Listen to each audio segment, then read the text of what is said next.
Hello, everybody, and welcome to Options Discovery. Today, I am here with Allard Jakobs of All Options. Allard, can you please introduce yourself, what you do at All Options, and your education and career background? All right, hello. My name is Allard Jakobs. Like you said, I'm 54 years old. I founded All Options some 25 years ago, 24 to be precise, and I'm still the CEO. Awesome. And then what is your educational and career background before starting All Options? Right. So I started going to university when I was just 17. I was quite young, and I did a year of econometrics. Because at the time I thought that was the most difficult study, and indeed it was. I failed after a year, and I switched to economics. I graduated in business economics with a specialty in financial markets. Interesting. And then before starting All Options, did you have other jobs where you were trading before, or how did you get into trading? Yeah, so I started working in 1991, which was a really difficult time. And I started out as an analyst at James Capel. James Capel was a subsidiary, the broking subsidiary of the Hong Kong and Shanghai Bank in Amsterdam. And they hired me because I took the trouble of finding their own annual report at the Chamber of Commerce. So I that's what you're supposed to do as an analyst. So that's why they hired me, and I stayed there for a year. The day I accepted my job, I also got invited at a job interview with Optiver, and I declined that job interview. But then a year later, I returned to Optiver, and I started working there.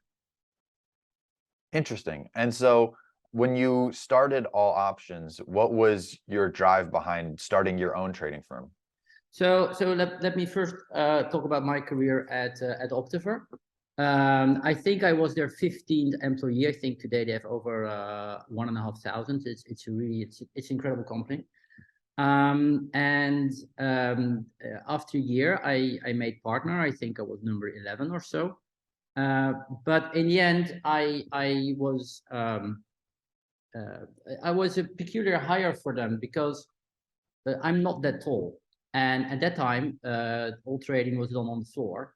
I'm 170. That is, for your viewers, 5'5" or 5'6", I think. And they were looking for really tall guys, but also ones that are very quick at calculus. I was that. So they hired me and they trained me to go to Germany, where was the first screen trading exchange. What is now called Eurex. So I worked there for 2 years. So first my year as a start, and then the second year I was partner.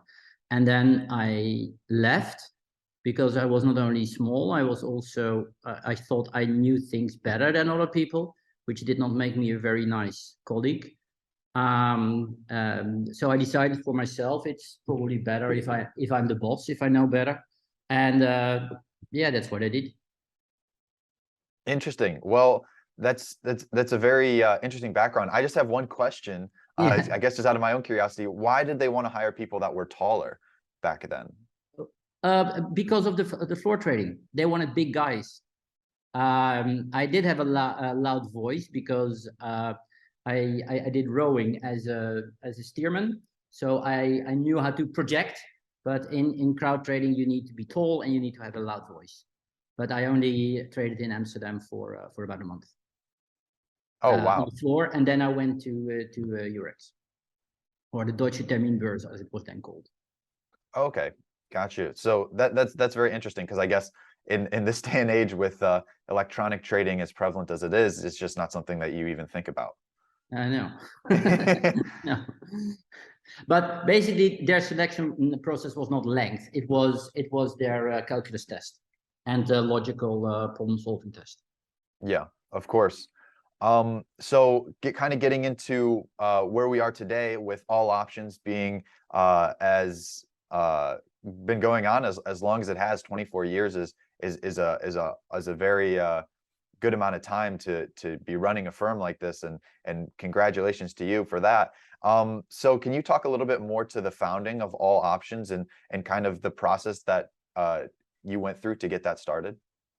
Well, All Options was not founded 24 years ago. It was founded, let me see, or was it? Yeah, no, All Options is 24 years ago. I started trading in 91. I established my own firm in 1994. It was also a floor trading firm. We went from 2 traders to 45 people in 4 years, with a very strong focus on training, same as we do today. We hired young people, different profile though. And in 98, the floor operation in Amsterdam, I had to fold it because of the Russia crisis. The clearing closed our accounts and I had to close the company. But I had also established a membership at the Deutsche Terminbörse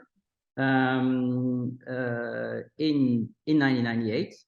And I bought that company myself, and I continued with All Options. So after I had to fold Goed Gedaan Options, and I found a job for everybody else. I placed them with another market maker, and I placed them with a broker. I continued on my own with All Options, and I built that out. So in terms of All Options, I saw on your website that it seems to be it seems to be organized in a very different way, where it has an open structure that's very team oriented. Can you discuss the philosophy behind this, behind structuring the company this way, and the benefits that you've seen from this organizational structure? Yeah, we really trade as a team. Mm-hmm. We think we're in a constant process of learning and getting better and problem solving. We believe it's very important that you share your ideas. We also think that you need to learn, and the best way to do that is to learn from each other. So in our training program, we have we emphasize people to be curious. We want people to be curious, and we train people in giving feedback, asking for feedback, and people that are successful with us, apart from obvious quantitative skills, are the ones that are really proactive in engaging, asking questions, thinking about how we can do things better. Interesting. Yeah, because it seems like that is very different than some of the structures that are at, bigger institutions where it's a little bit more rigid. It seems like the structure at All Options a little bit more fluid, a little bit more team oriented, where someone that might not be the highest up can still make a difference.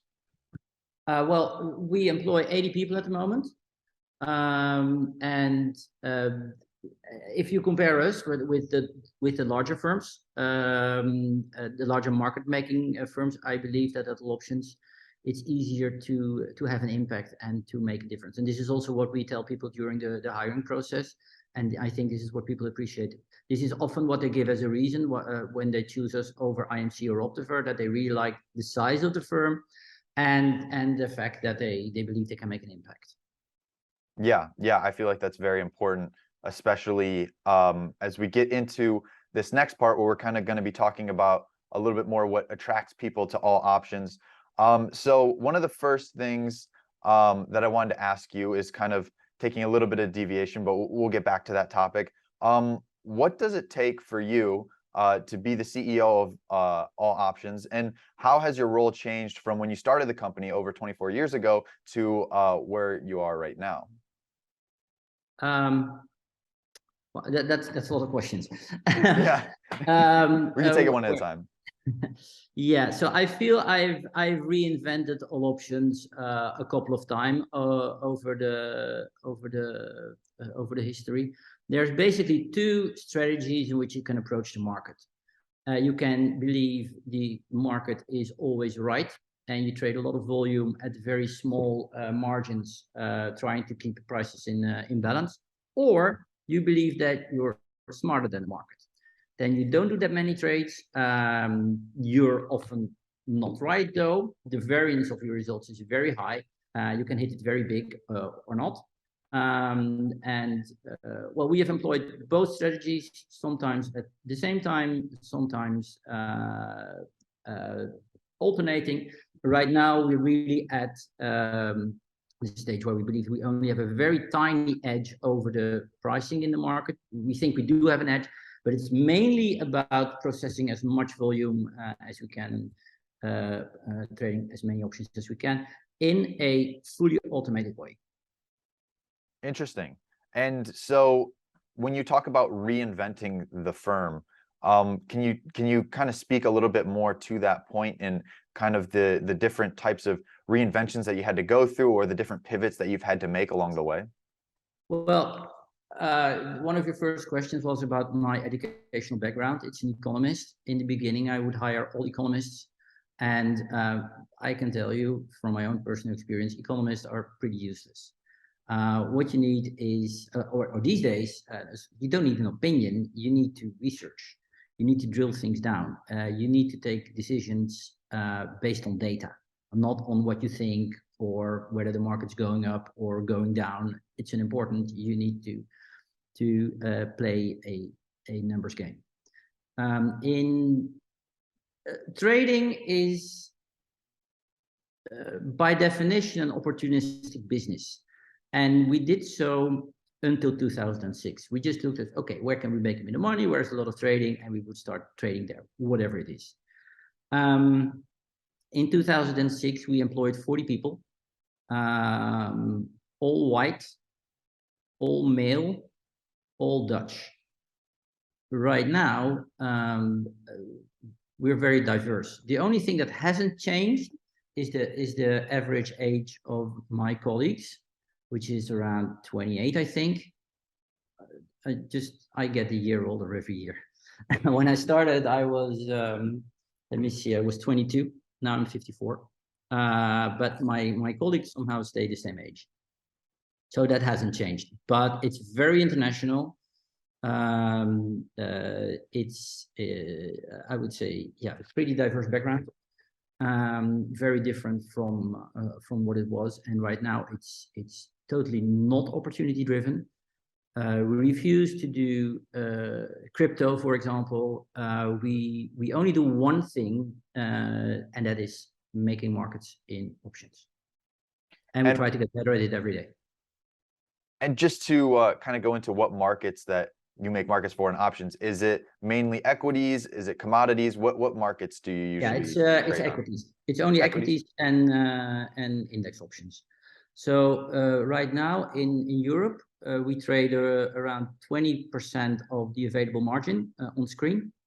And currently we're in the process of opening an office in Austin. I think we've found a place. Last Monday, I signed our application for a license with the SEC. We have established a team to go to Austin, and we expect to open an office there 1st of March or 1st of April. And we want to be trading and market making from the 1st of July.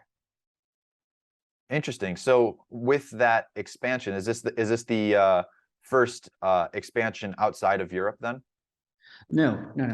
So in 2006, when we were this opportunistic trading firm with all white Dutch guys, we for the first time set out a strategy, and the strategy was a bit silly, I must admit, becoming a market leader in the world in options. So we started expanding. We bought another firm. We opened an office in Hong Kong. We opened an office in Switzerland. Our costs went through the roof. My attention was with the strategy, and that was wrong. From 2010 onwards, we lost a lot of money. Our revenue did not go up. So we had to cut costs and shrink back. What you have to do, and what we're doing now, is totally focus on the execution. The strategy is not that important. We put a dot on the horizon. For example, within a couple of years, we want to cover the whole US equity options market. So that gives a direction, that tells everybody what we need to do. That's it. That's a strategy. The focus of what we do day to day is on execution. How do we get better? How do we get more products per trader? How can we get rid of any micromanagement that is there? How can we have a very small edge? How can we improve our strategies to get the trades from the market? That's what we're continuously thinking about. And that's really interesting to hear you say, because obviously keeping that edge in the market and focusing on that execution, that probably should be the priority, and it is obviously for you now. What are some of the principles that you employ now to kind of keep that long-term success going and to always keep finding that edge? So we're focused on learning, on getting better, having cycles of continuous improvement, taking decisions based on data, measuring everything. So we set out 4 KPIs. The first one is market coverage. In Europe, that's 100%. In the US, it's 0%, but we have a goal there to get it to 100% as well. We look at the share of the margin that we have. That differs for the lesser liquid products, it's bigger. For the indexes, especially Euro indexes, it's a bit smaller, but on average, our margin share is around 20%. And then we look at our margin retention. So if we think we make €1, how much after costs, after hedging, after adjusting our prices is left over at the end of the day? And that's between 40 and 50%. And the fourth metric, we look at how often the decision or the trade was fully automated. And we aim to get that percentage up. Now, there's different processes that we continuously evaluate and try to make those better. That's interesting. So when it comes to doing that re-evaluation, how often are you looking back and kind of seeing what worked, what didn't work, and is it almost a perpetual kind of activity that you're doing, or is there definitely points in time where you differs from what we're looking at? I can't really say. Okay. Because there's different workflows, and sometimes we look at it every day, sometimes we look at it every 3 months. It differs. Yeah. Well, that's definitely understandable. Now, when it comes to what makes a successful all options trader, you talked about how obviously your colleagues are a lot often stay young around that 28-year-old range. So what qualities make someone successful at all options as a trader? Well, apart from the obvious ones, that you need a master degree in some sort of quantitative science, you need to be curious. You need to be open, and you need to engage, you need to ask questions. That's the only way to learn. Because that is really essential. It's not only learning. We very often, for our traders, it is almost always the first job. So more than a job, we try to offer an experience, which involves learning, becoming a better person, becoming more mature, because people are often, my colleagues are often very young, and it's learning to, it's a bit of a nerdy trade that we do. So we learn to communicate better, but also through the analysis, through experience in the market. It's learning together, problem solving, and then on to the next, and improving, and also as a person, how to give feedback, ask for feedback, and basically doing things together. We do not have an internal competition for functions. We compete externally. We're quite aggressive, but internally, there's no such thing. That's really interesting. So there's no compensation structure internally where people would feel like that they're competing against each other. No, the compensation structure is well, there is a salary system, but way more important than the salary system is the profit sharing. So we share a large part of our profits, and that is that goes through a group pool, and your compensation, your profit share, is dependent upon the assessment of your performance, not how much money you make for the firm. We don't look at that. We look at how you perform on your targets, and you will be pretty much able to calculate how much your profit share. It's based on your function, not on how long you are with the company. It's based on the function and the assessment of your targets. Yeah, and I think that kind of lends itself to what you were talking about earlier in terms of making decisions based off of the data. So you can see what your targets are. You can calculate everything beforehand. It's not a black box bonus structure, which is very interesting. No, it's so in the end, I can put some discretion into the bonuses. It's a maximum of 20% of the pool. Last year, it was only 4% that I used, and that was to compensate the people in risk and compliance, which by definition cannot have a profit dependent bonus.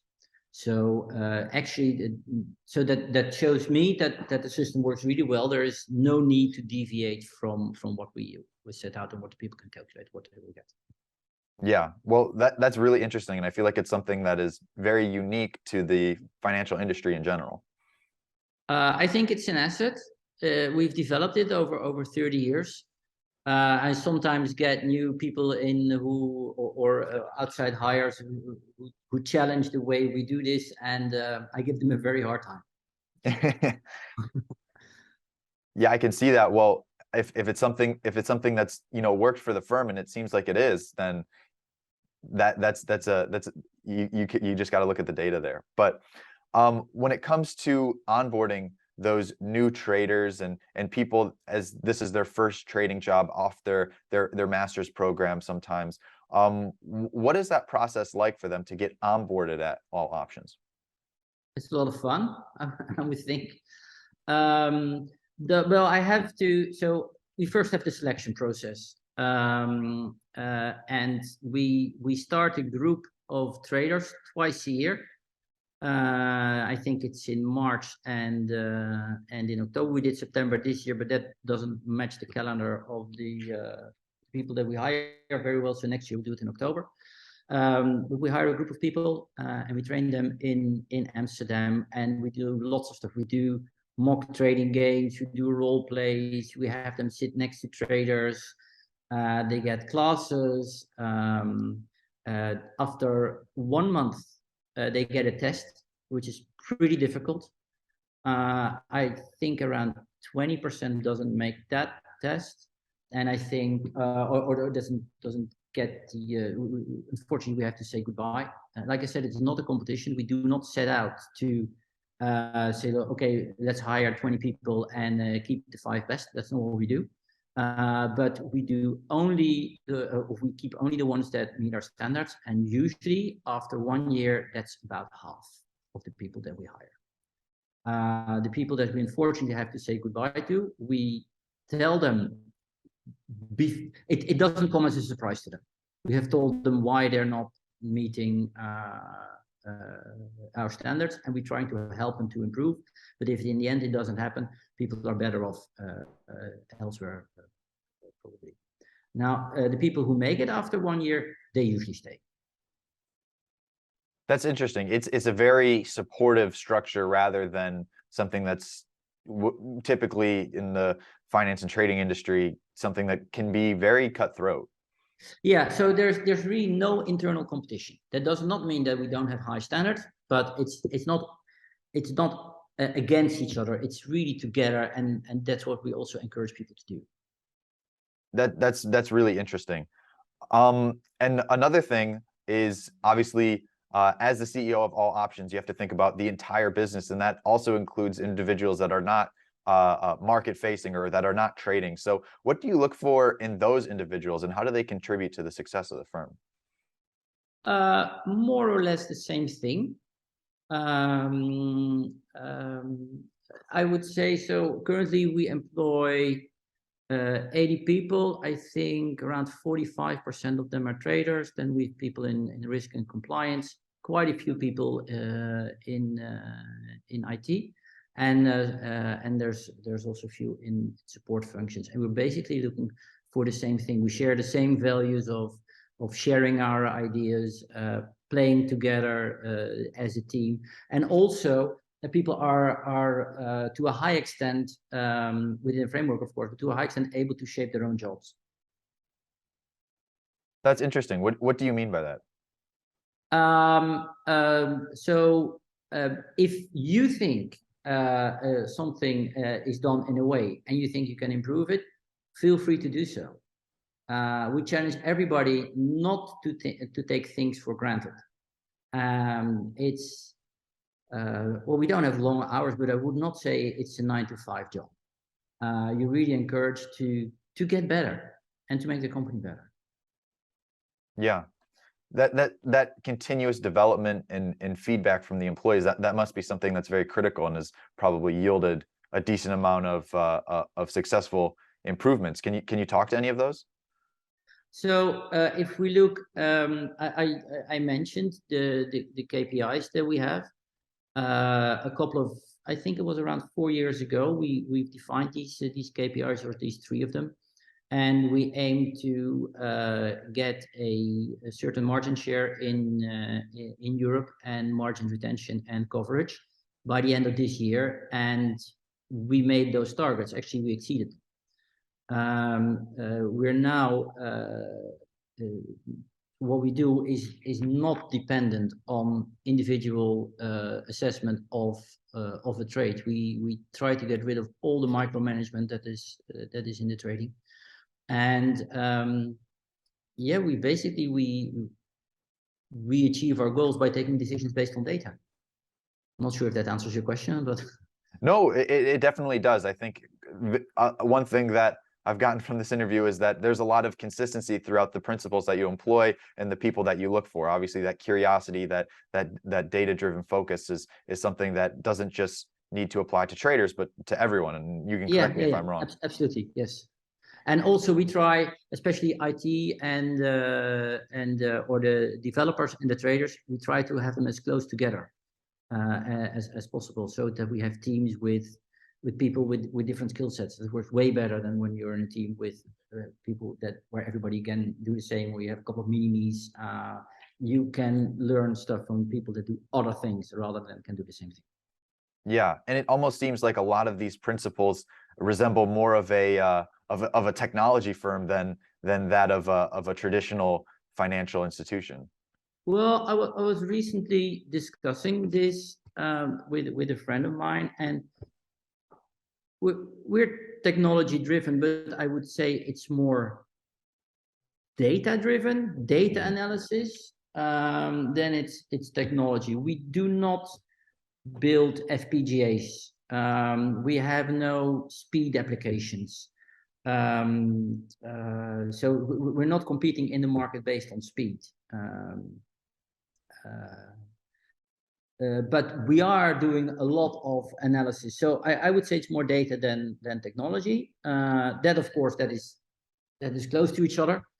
And I guess what we do is what every modern firm does. It's analyze your data and improve. And it doesn't matter whether you're brewing beer or you're a supermarket or some sort of travel app or a market making. That doesn't make a difference. Yeah, that's a really good point. And it's definitely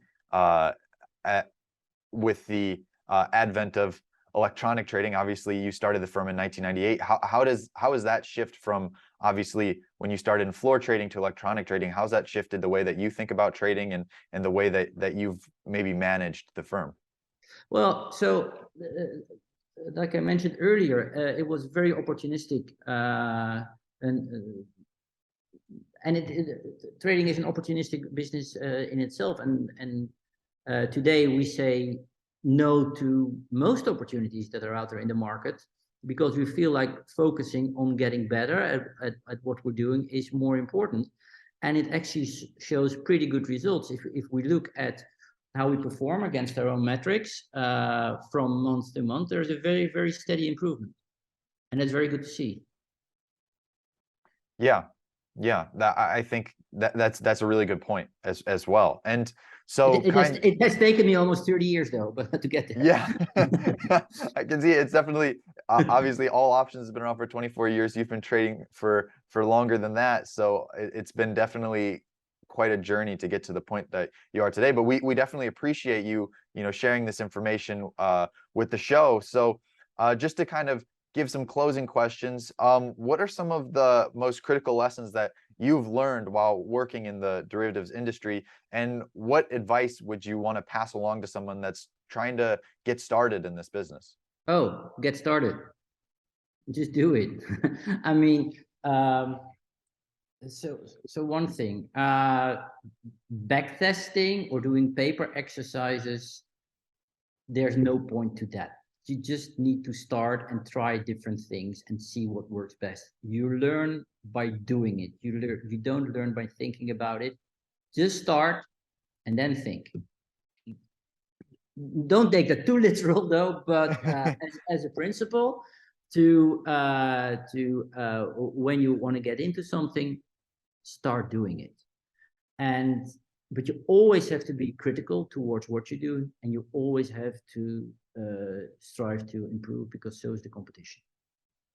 But just get started and ask questions for people who wanted to start in this business, whether it's at All Options or one of the other Dutch firms or one of the firms in the US.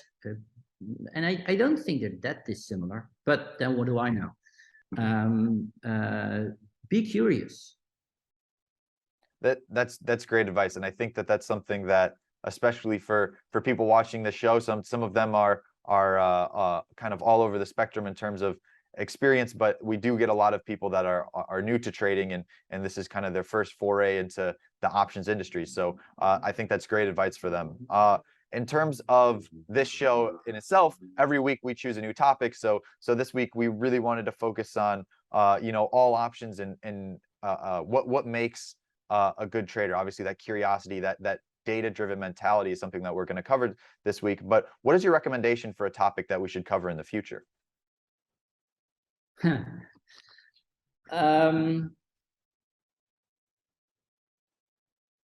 Well, so a thing that's on our mind a lot is in the way we approach the markets. We do not put ourselves first, and we don't think that any business, whether it's an exchange, whether it's a bank, whether it's a broker, we believe that the best way to approach the market is to put the end user first, be that a speculator, an investor, a hedge fund, a pension fund, an insurance fund. Let's look at what their interests are. And that's probably to get a small spread and a lot of depth in the book, so you have a lot of liquidity. Now, how can this be achieved? We have a lot of ideas about that, but it's not always in what banks want or exchanges want. But in our discussions with regulators, we really try to get rid of fragmentation. So we feel there's too many exchanges. We feel that banks trading with their own clients hurts the best interests of their clients.